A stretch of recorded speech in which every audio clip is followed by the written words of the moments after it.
AMSDE por esta tercera sesión, que es una de las sesiones que consideramos desde la US Mexico Foundation una de las más importantes, pues es un tema latente de la relación bilateral entre México y Estados Unidos, es un tema que genera mucho ruido, muchas asperezas y pues que podemos decir que actualmente está en crisis, que es el tema migratorio. Desafortunadamente, pues un poco de housekeeping, Rachel Schmidtke no nos pudo acompañar el día de hoy, tuvo un tema de salud, entonces pues le mandamos un fuerte abrazo y pues lamentamos mucho que no haya podido acompañarnos. Sin embargo, bueno, tenemos a Ariel Ruiz Soto del Migration Policy Institute, un espectacular especialista que es analista justo en políticas de migración y trabaja en el programa de política de inmigración de Estados Unidos. Esta iniciativa que lleva el MPI en América Latina y el Caribe, pues examina la interacción de las políticas migratorias en la región que se extienden desde Panamá hasta Canadá y sus consecuencias internacionales no deseadas para poblaciones nacidas en el extranjero, así como las nativas. También analiza las tendencias demográficas en toda la región y los enfoques metodológicos para estimar la población inmigrante en Estados Unidos. Y bueno, pues el señor Ruiz Soto tiene una maestría en la Facultad de Administración de Servicios Sociales de la University of Chicago, con énfasis en política migratoria y la prestación de servicios, y también tiene una licenciatura en Sociología por el Whitman College. Y bueno, pues es un gusto tenerte, Ariel, el día de hoy. Esta es nuestra tercera sesión, nos hemos estado ya reuniendo en otras dos ocasiones, tuvimos ya la sesión de seguridad y asimismo la de interdependencia económica. Como bien te comenté, la gran mayoría de ellos son subsecretarias y subsecretarios o directores y directoras generales en secretarías de desarrollo de diferentes estados. Y pues sin más preámbulo, te cedo la palabra. Muchísimas gracias a todos los que se pudieron conectar el día de hoy. Y adelante, Ariel. Muchísimas gracias, Nuria. Espero que me puedan escuchar bien y es un placer estar con ustedes. Una nota logística, tengo una presentación que pudiese compartir si se puede, o prefieres que solamente mantenga mis... No, claro, claro. Si gustas, ya tienes creo que acceso para poder compartir pantalla. Uh-huh. Aquí está bien. ¿Y me podrías recordar cuánto tiempo tenemos antes de, así para no tomarme mucho tiempo en lo que voy a compartir? Unos 20-25 minutos y de ahí podemos arrancar a preguntas y respuestas para acabar puntuales. Muy bien, entonces lo haré lo más pronto y lo menor posible para tener aún más tiempo para poder conversar con todos los participantes. Nuevamente es un gusto estar con ustedes. Ariel Ruiz del Instituto de Políticas Migratorias, mis colegas Andrew Sil y otros también conocemos muy bien el trabajo que está llevando a cabo la institución de ustedes y también esta participación que tan importante es para el momento que estamos viendo todos en Estados Unidos y México. Voy a hacer tengo algunas presentaciones, algunos datos que quiero compartir con ustedes y también alcances sobre lo que estamos viendo en el acontecimiento del contexto de la relación México-Estados Unidos en el tema migratorio, pero también quiero tratar de, en el diálogo que tengamos después de mi presentación, poder contestar y tener un diálogo muy rico de lo que ustedes tienen, qué preguntas tienen ustedes y también qué otro tipo de experiencias están trabajando en sus estados. Si les parece, ahora o después de la presentación, puedo tomar sus preguntas, si las ponen en el chat, o si no, Nuria, si tienes otra manera preferida, está bien. Lo que quisiera empezar es algo un poco más simple, pero muy importante. Y es que en parte la razón que ha tenido la mayor influencia en la relación México-Estados Unidos en el tema migratorio han sido cambios en los últimos 10 años sobre cómo ha cambiado los flujos y las tendencias de estos. Me imagino que para muchos de ustedes no es sorpresa saber que hacia Estados Unidos la migración está cambiando y que también, por ende, también hemos visto diferentes flujos en México, no solamente de grupos tradicionales de centroamericanos, pero también más y más de personas de otras partes del mundo. Y esto no solamente tiene implicaciones importantes para México y Estados Unidos, pero también para la relación regional y obviamente para la relación más allá de México y Estados Unidos. Lo que ven aquí en su pantalla es una gráfica muy espero alcancen a ver los diferentes colores.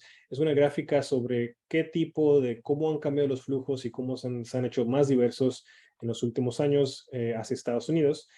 Como ven aquí, y disculpen que están algunos números en inglés, pero lo que pueden ver es que la barra azul que está hasta abajo que de la pantalla en abajo a la derecha, ahí nota el número de mexicanos que han llegado a Estados Unidos y la tendencia ha sido desde el 2007 para adelante una baja al número de mexicanos y un cambio desde el 2016 para arriba de centroamericanos y toda parte del mundo, aunque sí hemos visto un poco más de personas mexicanas llegando otra vez a Estados Unidos de manera irregular después de la pandemia.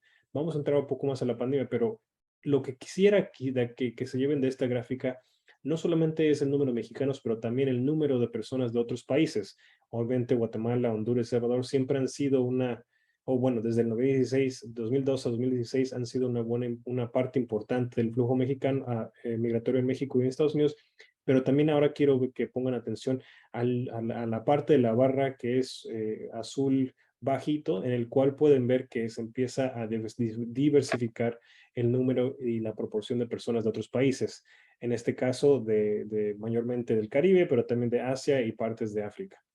En México, la reducción también se ha dado en una reducción en los flujos por México a la participación centroamericana, en la proporción de migración, y estamos también viendo algo similar. No es tampoco sorpresa, pero sí es algo que está cambiando el panorama político que estamos viendo y que en realidad da ese contexto a por qué y cómo se ha cambiado la relación con Estados Unidos, que muchos de ustedes a lo mejor han visto por sus mismos estados. Para empezar, pueden ver en esta gráfica que existe los mismos países, Guatemala, El Salvador, Honduras, y también otros países. Abajo es la barra gris que pueden ver. Por primera vez, tan siquiera en lo que hemos podido regresar, por primera vez ha visto casi 50% de las personas que son detenidas en México no son de El Salvador, Honduras o Guatemala, son de otros países. Y esa es la primera vez que esto ha ocurrido desde que tenemos datos nosotros en MPI.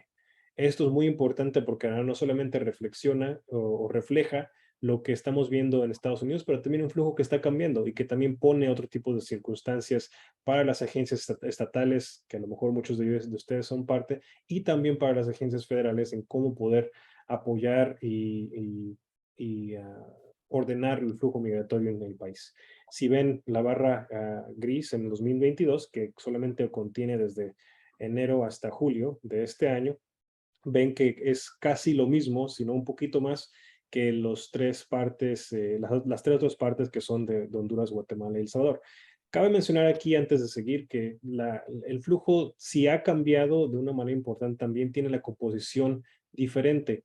Hemos visto más familias y más menores sin acompañantes, que viajan con alguna otra parte unidad de la unidad familiar, que están llegando a México y Estados Unidos de una manera importante, no solamente por el número de flujo, pero también por lo que implica poder apoyar y dar respuesta a las necesidades de estas personas. El flujo quizás que más en México se ha escuchado en estos últimos años ha sido el flujo de haitianos, colombianos, cubanos, nicaragüenses, ahí por México y de diferentes maneras. Algunos vuelan a México, a otros pasan por el sur de la frontera con Guatemala y luego pasan por México para llegar a la frontera con Estados Unidos.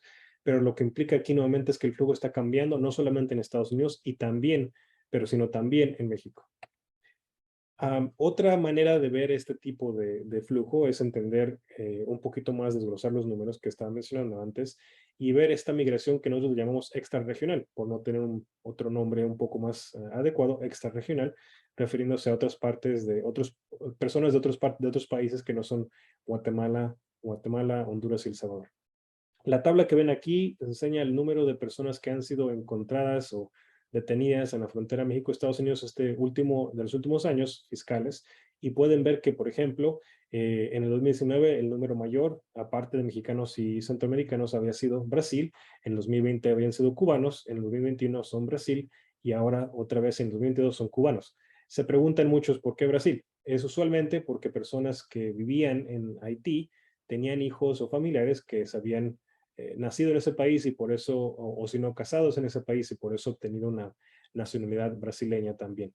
Los cubanos siempre han sido un flujo importante, pero si ven, el cambio en números ha sido muy drástico. Hemos visto en 2019 11,000 personas, en el 2020 10,000, hubo un aumento en el 2021 a 38,000, pero ahora estamos ya pasando la cifra de 176,000 cubanos que han sido encontrados o detenidos en la frontera México-Estados Unidos. Esto tiene muchas consecuencias, no solamente para la relación México-Estados Unidos, pero también para la relación México-Cuba, que tiene mucho que ver con estos flujos. En total, el número del año fiscal hasta este mes, que es el mes pasado, julio, hemos visto que han llegado hasta la frontera México-Estados Unidos más de 796,000 migrantes de otras regiones fuera de México, Guatemala, El Salvador y Honduras. Y esto es muy importante porque nuevamente trae consecuencias en cómo la repartición de estas personas o los servicios que se les puede otorgar ha cambiado. Otra manera de ver este tipo de flujo es viendo los números de Panamá. Estos son los números que las detenciones o los encuentros de personas migrantes en Panamá y también en el tapón de Darién que hemos visto que están pasando. Si ven, antes eran en el 2014 muy pocos haitianos, después un poco de cubanos, un poco de haitianos. En 2019 empezaron a llegar más venezolanos, en 2020 incrementaron más y ahora en el 2021 hemos visto que Haití se ha pronunciado más de casi 80,000 haitianos han podido o han intentado cruzar hacia de Panamá, de Colombia, de Panamá y luego a Costa Rica por medio del tapón de Darién. Es otro dato muy importante en entender cómo ha cambiado la relación. Pero bueno, es otra manera de verlo. Nicaragua también ha sido un país importante. Siempre hemos conocido que Nicaragua, el flujo nicaragüense de migrantes, si bien se ha llevado ya por muchas décadas, siempre o solía ser de Nicaragua a Costa Rica. Lo que estamos viendo en estos últimos años es que está cambiando. Más nicaragüenses están tomando la oportunidad de emigrar de Nicaragua a Centroamérica, después a México y después algunos a Estados Unidos. Esto es un cambio importante porque también tiene que ver no solamente con la política migratoria, sino también con la política regional. Los últimos números que hemos visto sobre esto incluyen que, por ejemplo, el asilo en Costa Rica estaba cambiando, y asilo de nicaragüenses estaba cambiando en números importantes y que también el número de personas migrantes llegando a Estados Unidos estaban cambiando. La última cifra que tenemos es de 51,000 personas en 2021 y sé que ya han visto más de ese número, que creo que ya estamos más cerca de los 100,000 personas nicaragüenses que están llegando a Estados Unidos. A México, sí, también hemos visto un alza importante. Usualmente los nicaragüenses no se quedan en México, siguen su trayectoria a Estados Unidos, como por ejemplo, comparado a personas de otras partes del mundo, incluyendo, por ejemplo, a personas al principio de Haití que se estaban quedando en Tijuana, algunos en Ciudad Juárez, otras personas que estaban quedando, especialmente en ecuatorianos y brasileños o haitianos, que estaban quedando en Chiapas, en Oaxaca, en Tabasco, y otros que de otras partes, por ejemplo, tenemos algunas entrevistas con personas migrantes de África y de Asia que estaban buscando quedar en partes un poco más céntricas en el centro del país, en la Ciudad de México, en Guadalajara y algunos en Monterrey. Pero es una parte importante del contexto. La razón por la cual las personas emigran, tan siquiera lo que hemos visto en los últimos datos de la OIM, es mayormente por mejores condiciones económicas, aunque también muchas personas llegan, o una parte importante de personas llegan por una reunificación familiar y también para poder evitar violencia o inseguridad en sus países.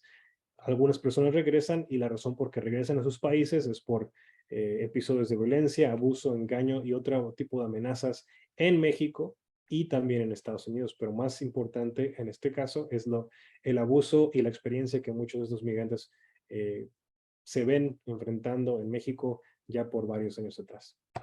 Bueno, ¿qué tiene que ver esto con la relación México-Estados Unidos en las cifras?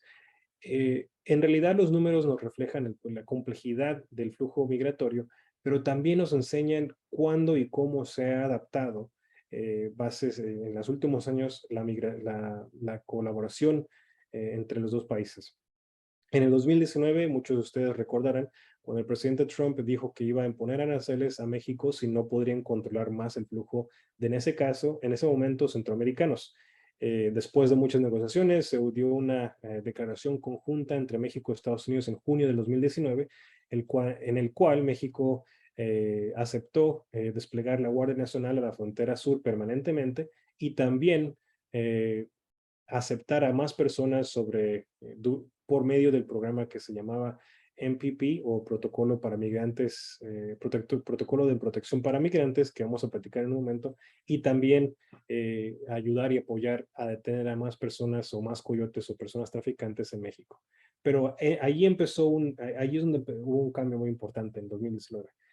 Obviamente el control migratorio siempre ha sido relacionado en México con Estados Unidos, pero en este caso tomó un ámbito un poco diferente.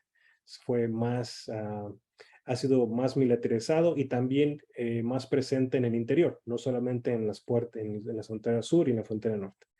Después hemos visto que empezando el 2021, México ha instituido diferentes requisitos de visados para países como Ecuador, Brasil, Venezuela y Colombia, países donde el número de personas está aumentando, buscando entrar a Estados Unidos por medio de México, lo cual ha creado un cambio no solamente en las rutas, pero también en las experiencias de migración de esas personas. Antes una persona, por ejemplo, venezolana podía volar, disculpen, volar a México, a la Ciudad de México, a otras partes del país y después de ahí poder desplazarse en la frontera. Igual con personas de Brasil o si no personas de Ecuador. Lo que ha cambiado es que ahora estas personas tienen que tener un visado para poder entrar y muchas de ellas han disminuido en el flujo para México. Quizás la excepción es los venezolanos.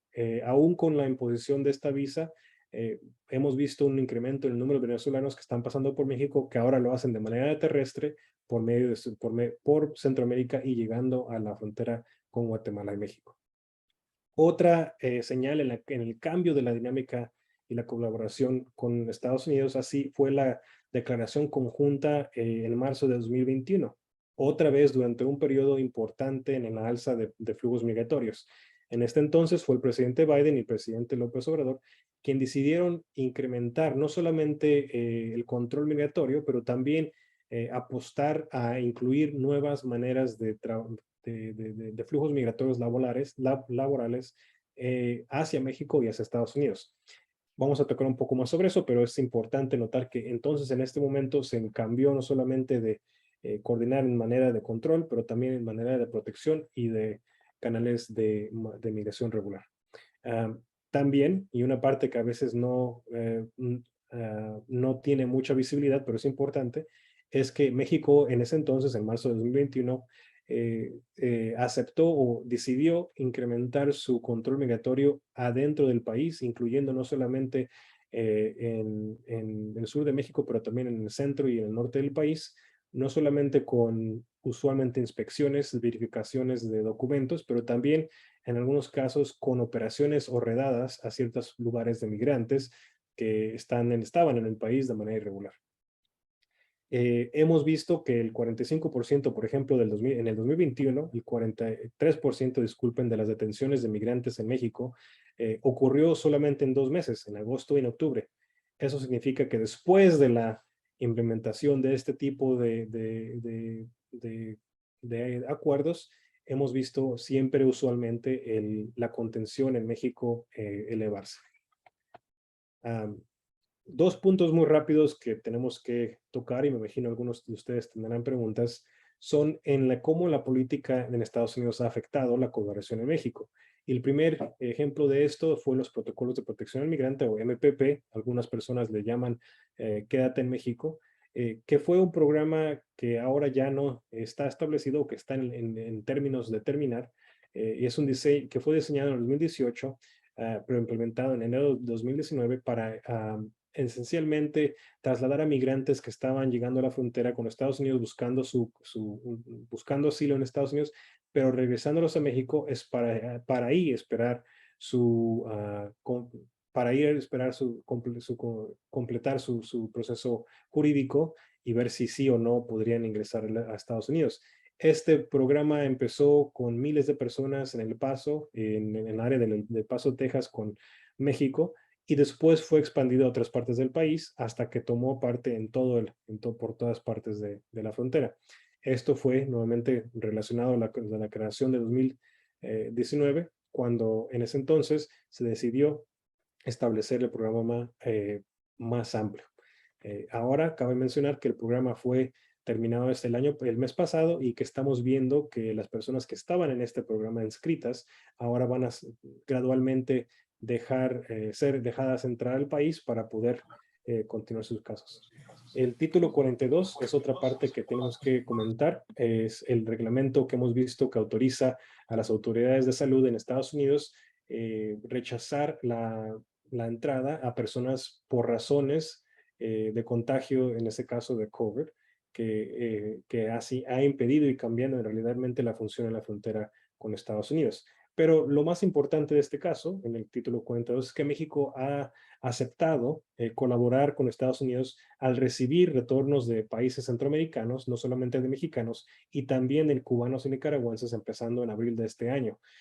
Por un periodo, de hecho, en agosto del año pasado, México también aceptaba o seguirá aceptando vuelos desde Estados Unidos al sur de México. Villahermosa fue uno de los lugares, para poder llegar después de ahí a, si no, otorgar una oportunidad de asilo a las personas que están regresando, o si no, repatriarlas a sus países de origen.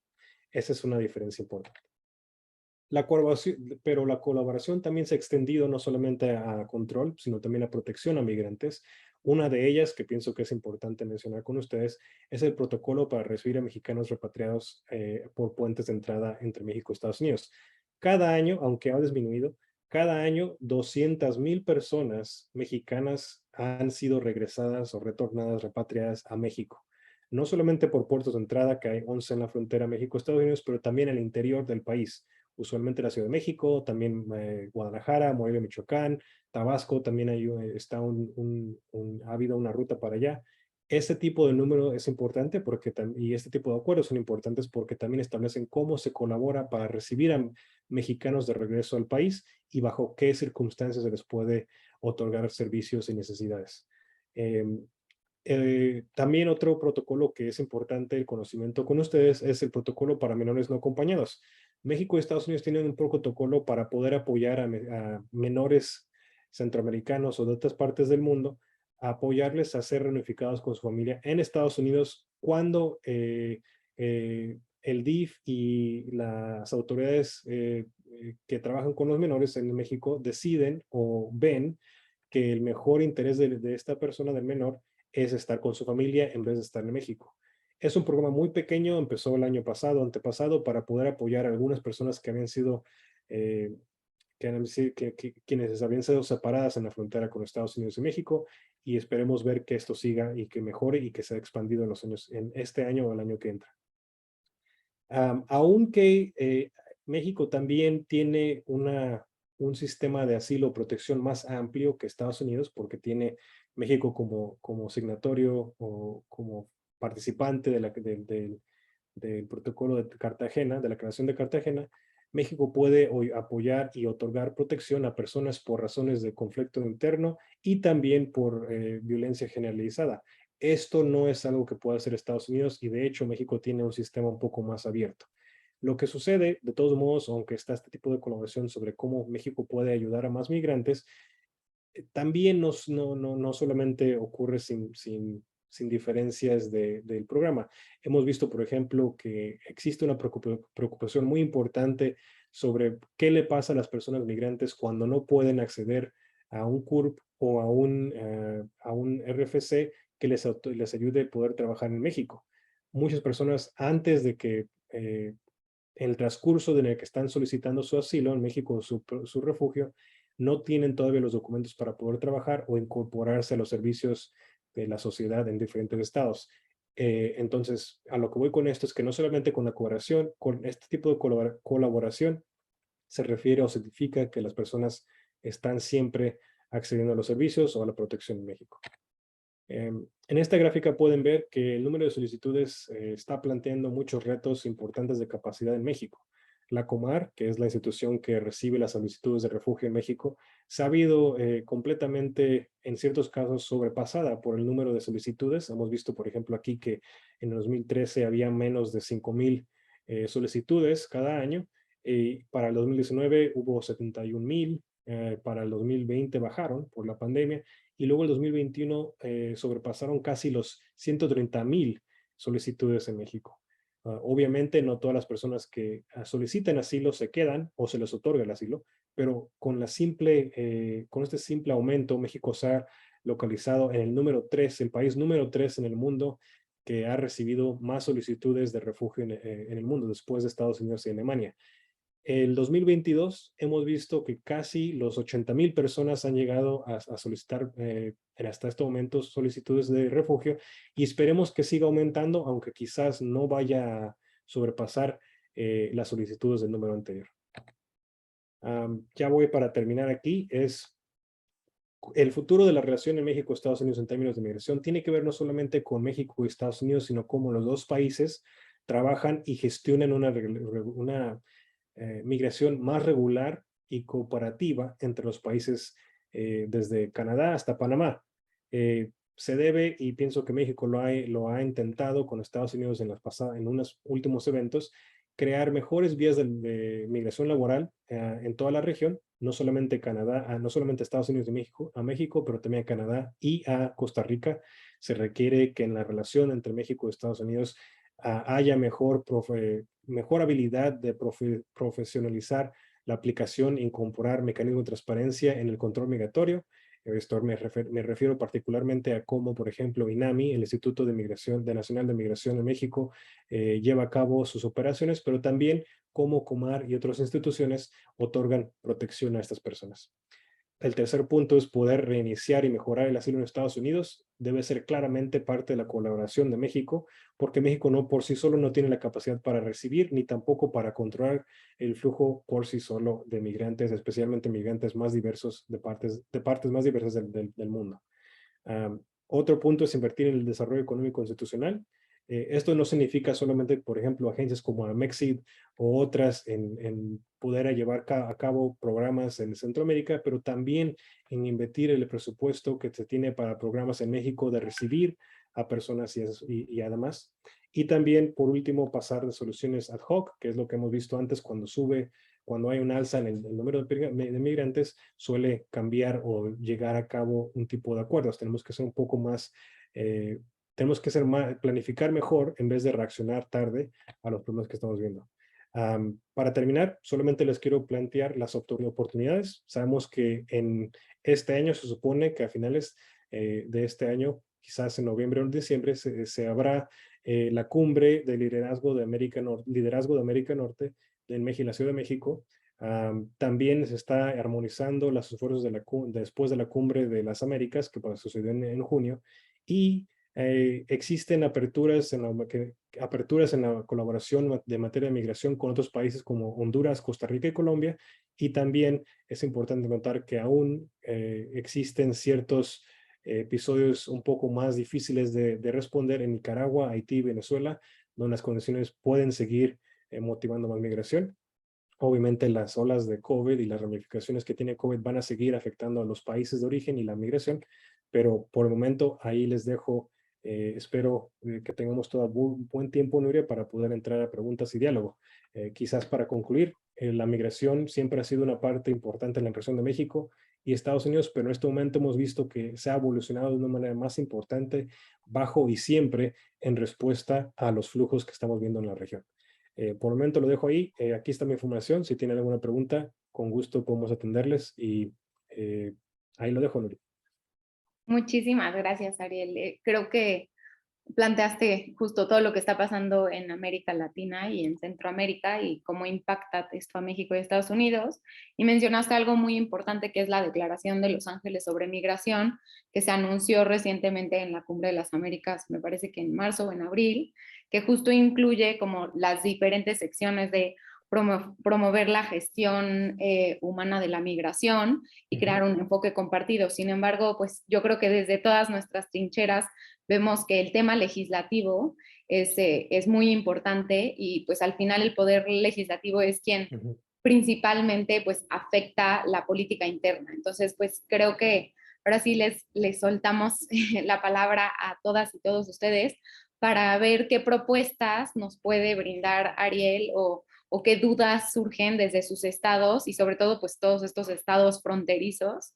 Entonces, bueno, si quieren levantar su mano virtual o por acá y les cedo la palabra y si se pueden presentar y prender su cámara estaría increíble. Muchísimas gracias.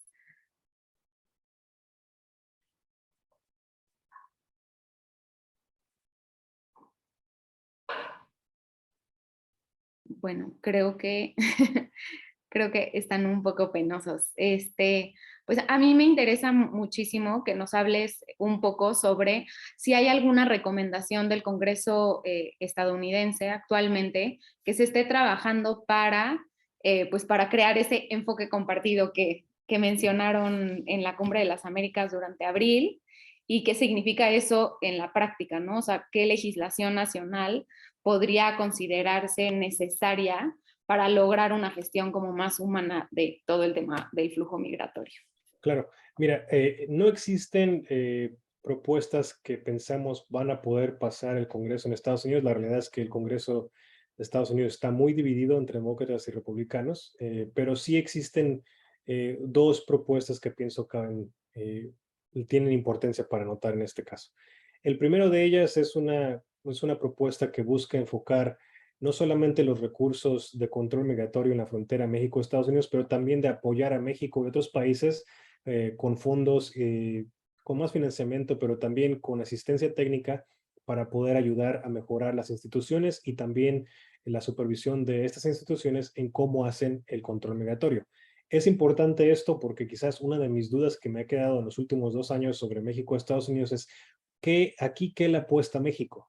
En la relación entre Estados Unidos y México, ¿cuál es lo que le beneficia a México en el largo plazo? Y una de estas cosas que siempre me ha interesado es qué le puede mejorar o qué puede México pedir para poder apoyar a lo que ya está haciendo.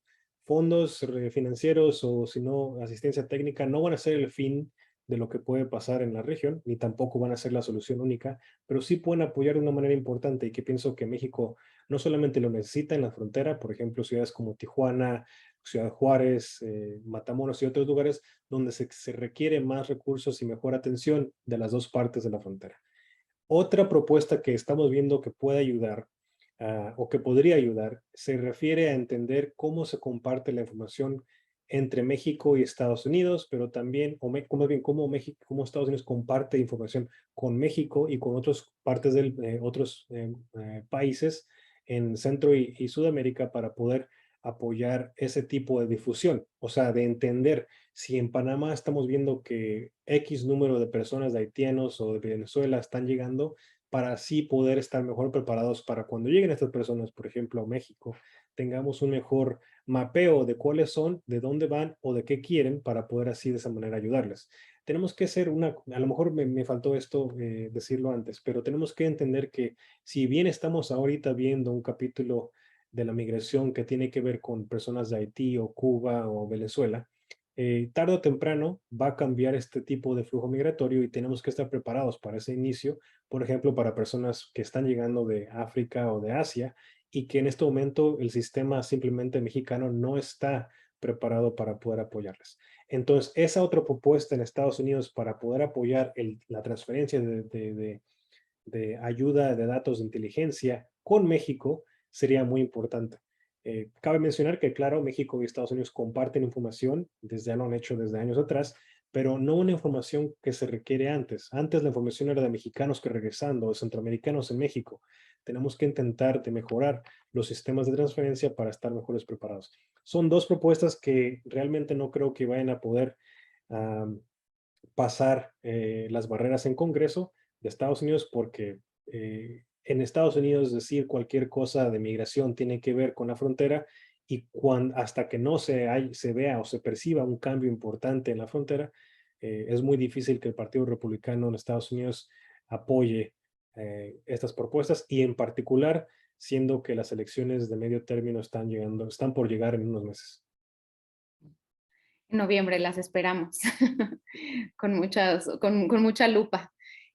Bueno, Alberto Flores justo escribió en el chat que en reuniones con personal de migración en México y el CBP, al ser detenidos en Estados Unidos, los migrantes comentan que, o sea, que cuando son de México, a la hora de repatriarse, dice, no sé si estos números en las gráficas se van impactados aquí. No sé de qué gráfica estés hablando o qué en particular, Alberto.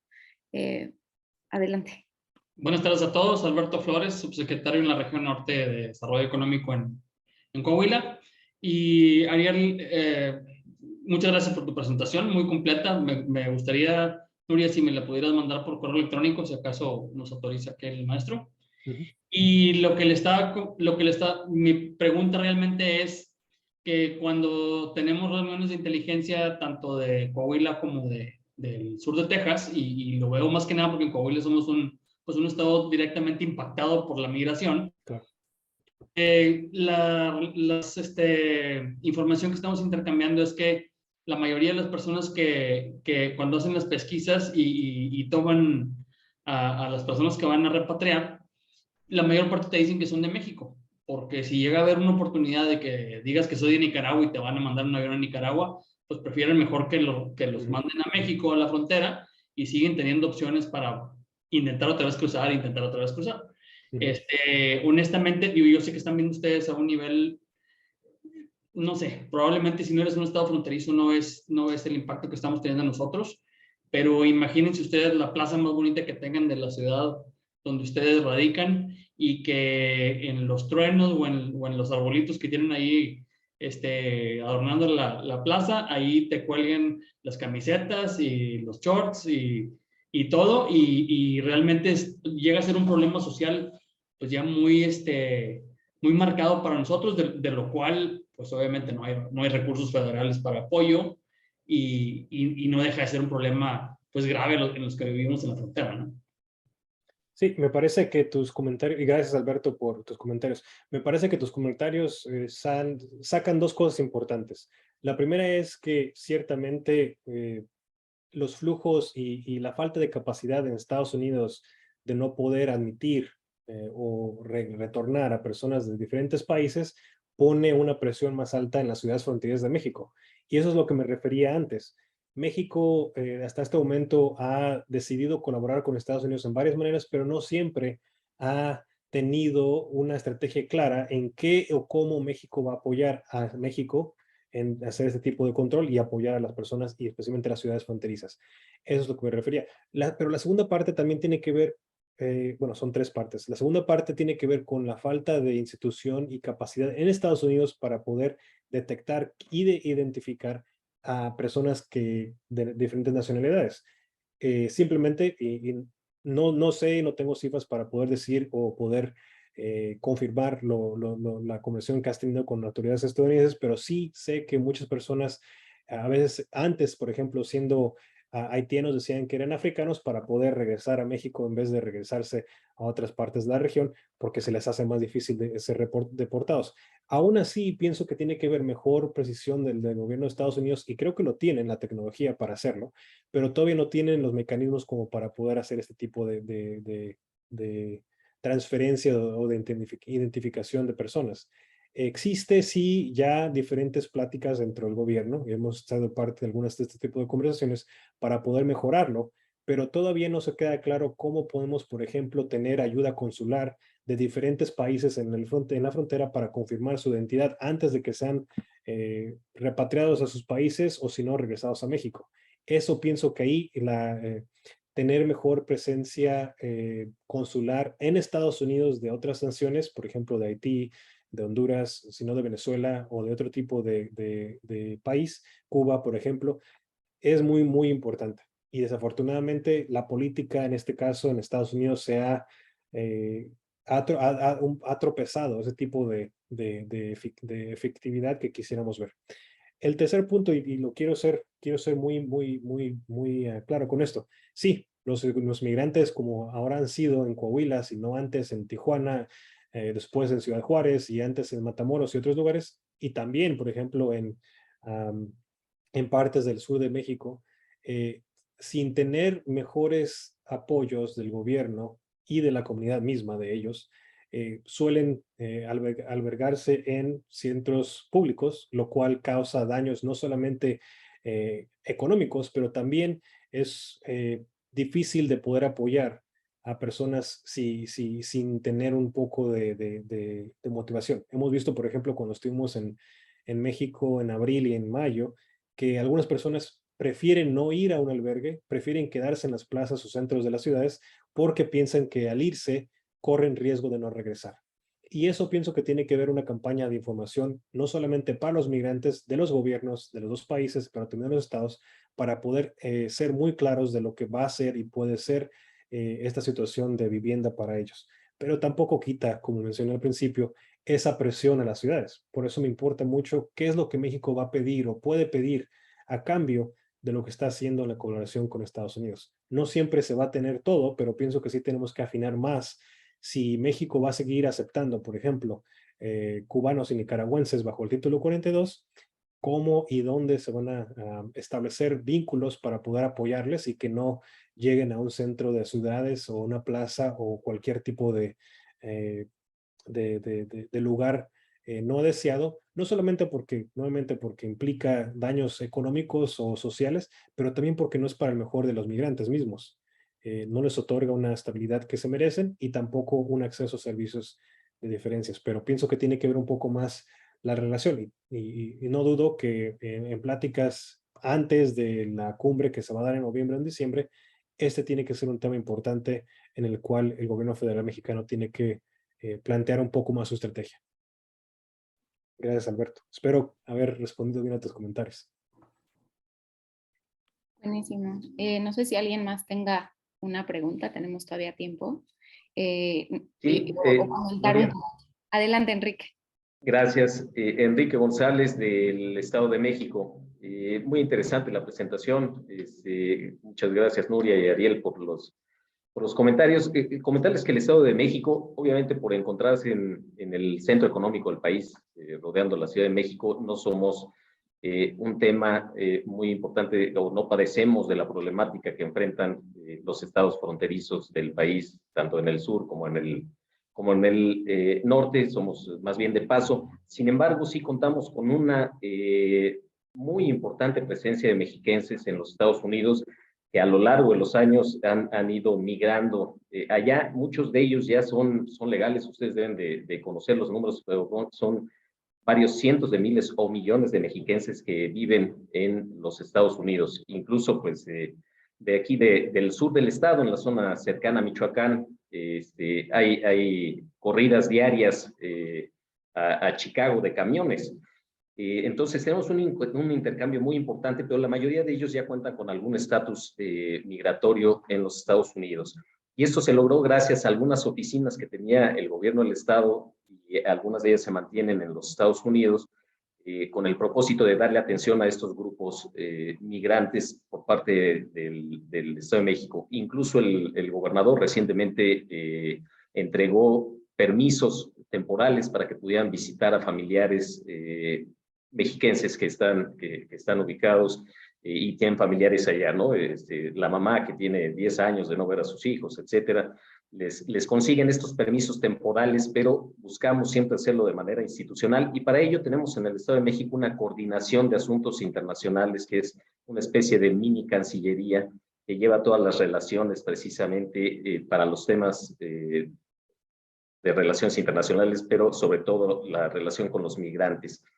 Y de igual forma ahí, Ariel, ojalá y luego tuviéramos la oportunidad tal vez en otro foro, porque más bien habla de la migración hacia Estados Unidos, tener un poco el conocimiento de cómo observan también la migración de Estados Unidos a México. Hemos visto recientemente el tema del éxodo de California. Hay un número muy importante de norteamericanos que están buscando ahora por diversos temas, sobre todo por lo caro que es vivir en esos estados del sur de Estados Unidos, el habitar ahora en México y laborar. Para nosotros puede ser muy importante el aprovechar ese éxodo en diversos estados de aquí de México, para aprovechar también, pues bueno, finalmente vienen aquí y buscan tener una residencia semipermanente, pero pues podemos ofrecer algunas cosas también a ese sector que sin duda tiene un impacto económico de beneficio, creemos nosotros.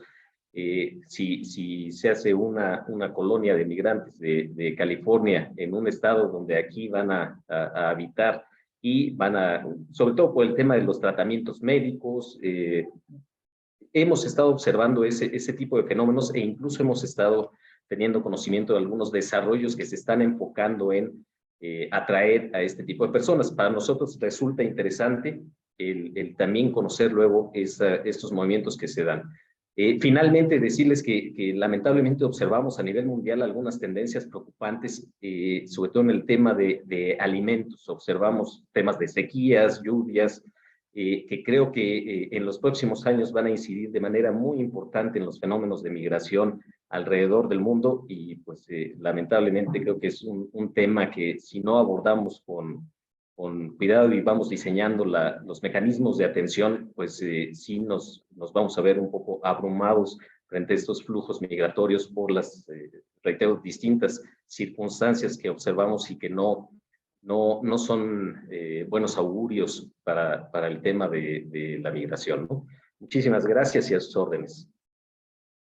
Gracias, Enrique. No sé si solamente quisiera resaltar dos cosas que has dicho y una de ellas es que la migración, seas estado fronterizo o no, en México la migración toca la raíz de la fábrica social de todos los estados. A lo mejor los michoacanos, los zacatecanos, las personas de Oaxaca o Guerrero son las personas que tienen más personas que están emigrando de México, pero también personas en Veracruz viven la migración por las rutas que pasan por Veracruz. Veracruz ha sido un país de ruta de migración ya por mucho tiempo. Querétaro ha traído a personas de otros tipos de perfiles ya también de tiempo atrás, y obviamente Baja California ha sido un estado de migración de ya varios años para atrás. En el sur de México también hemos visto cómo Campeche, Tabasco y otras partes, Chiapas, ya no tenido otra opción más que también entender cómo la migración les puede apoyar a hacer contribución. Entonces, sea de migración, de emigración o de inmigración o de retorno, porque también los mexicanos están regresando a diferentes partes del país, siempre tiene que ver algo la migración con la entidad sociocultural del país y pienso que lo va a seguir siendo en el futuro.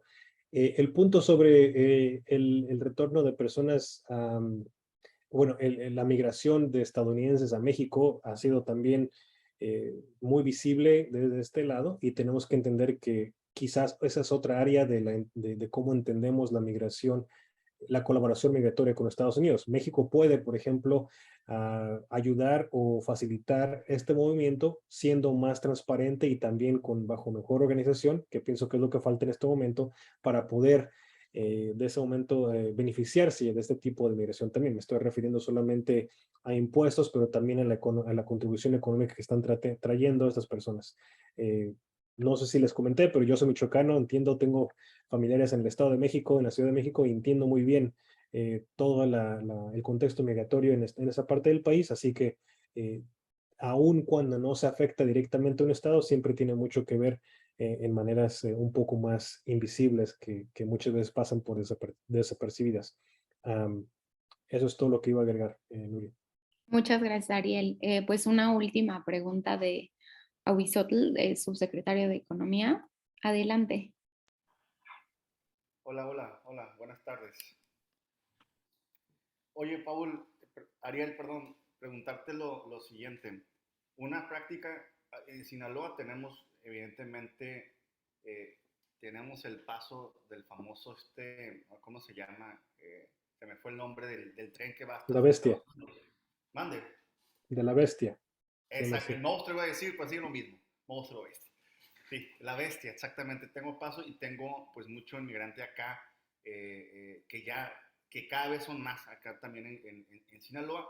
No es un problema social tan grave todavía, pero ya se percibe, ya lo ves en las esquinas el tema social. Y Tijuana, nos platicaba algunos empresarios sinaloenses, han optado por empezar a ver cómo los emplean ellos mismos ahí en las empresas.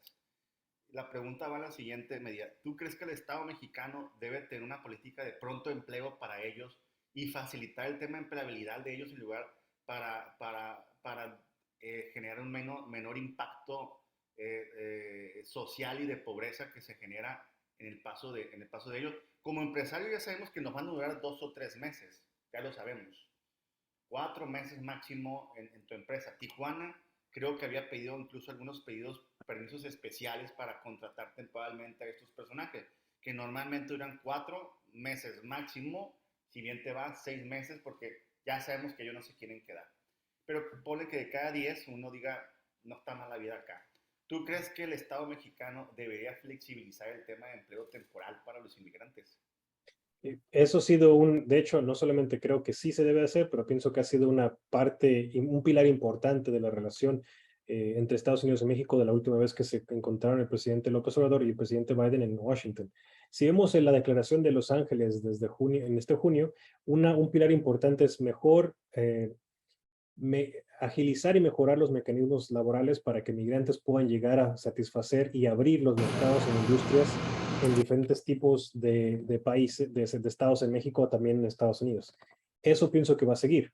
Y no solamente va a seguir porque el flujo está aumentando, pero también porque tiene México que aprovechar, como Estados Unidos, las contribuciones que se pueden tener de los migrantes. Ahora, esto tiene un detalle muy importante, y ese es que no todos los migrantes van a poder entrar a plazas o trabajos de manera inmediata si no tienen un CURP o si no se les puede tener un documento para poder trabajar.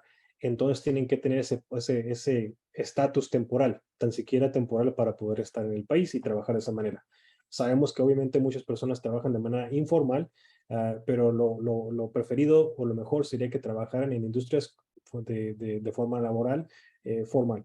Y también es un problema o es una solución o puede ser una solución de migración regular. Sabemos que estados en bueno, en muchas partes de Estado de México, estados ocupan diferente tipo de labor que se puede elaborar de diferentes maneras, industrias, por ejemplo, de fábricas, sino de restaurantes, de hospitalería, de diferentes tipos, la automotriz, por ejemplo, en el centro del país, para poder apoyarles. Eso se tiene que ver no solamente como una opción para los migrantes que van de tránsito a Estados Unidos, pero también para personas que vienen a buscar, a trabajar de manera temporal al país. México todavía no ha reformado, aunque en la ley migratoria del 2011 existe una cláusula que deja a México entrar a personas a trabajar en diferentes industrias. No existe un mecanismo claro para poder facilitar ese acceso. Me refiero a personas de alta calificación que puedan llegar a empresas o a sectores importantes.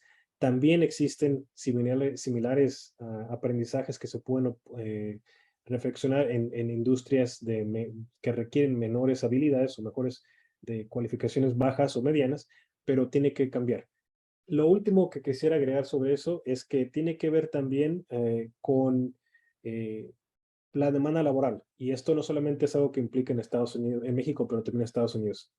A veces no solamente tiene que ver cómo se le otorgan los trabajos a las personas, pero cómo se le otorgan los trabajos en general a la población mexicana en este caso. En Estados Unidos, por ejemplo, hay una demanda de una demanda de mano de obra migrante que todavía no se alcanza. Pero cuando una persona en Estados Unidos escucha que que un migrante está llegando a trabajar de manera ilegal, indocumentada o ilegal, esa persona, en vez de ver la contribución, ve lo opuesto, ve que están aquí, que están tomando servicios, que están trabajando de manera ilegal. Eso también puede suceder en México y tenemos que ser muy cautelosos sobre eso. No queremos, bajo la convención que estamos llevando a cabo en México, Estados Unidos, no quisiéramos aislar o excluir a la población mexicana, sino es complementar la demanda laboral que existe para ellos y que sea de una manera que fortalezca no solamente la economía local, en este caso en Sinaloa o en Tijuana, otras partes del país, pero también al migrante y la integración. De hecho, OIM y EGNUR ya tienen un programa piloto que están tratando de llevar de personas que llegan a Chiapas a diferentes partes del país a poder apoyarles. Por ejemplo, San Luis Potosí, también estaban en Nuevo León y creo que también lo van a poner en otra parte creo que en Baja California, para poder apoyar un piloto de trabajadores migrantes que pueden quedarse en esa comunidad si es que hacen un buen trabajo. Así lo Así es, dejaría. me parece que ya hay más de 25,000 puestos de ACNUR que ha desempeñado, y también hay otra organización con la que nosotros trabajamos muy de cerca que se llama Intrare. Hannah Toppler ha hecho muchísima labor de profesionalización de todos estos inmigrantes, y que pues ya tienen esta esta solicitud de refugio en México como regularizado. Entonces, bueno, si hay estados en cuales les interesaría ponerlos en contacto, adelante, también cuenten con mi apoyo para ponerlos en contacto con Hannah Toppler y con la gente con la que trabajamos también de ACNUR. Y bueno, también para agregar algo que dijo Ariel, en el último reporte de más apertura y menos barreras que hicimos, la US Mexico Foundation, Corazón Capital y México ¿Cómo Vamos? Uno de los datos que se dan es que en 2013 México recibió 1,300 solicitudes de refugio, y en 2021, que es el último registro que se tiene, 131,000. O sea, se puede ver la abismal diferencia. Y bueno, no obstante, pues actualmente solamente se han hecho alrededor de 40,000 regularizaciones de esas 131,000 que se hicieron, o sea, solo el 28-30%. Entonces, bueno, ahí se ve una diferencia abismal de lo que se está viviendo en México.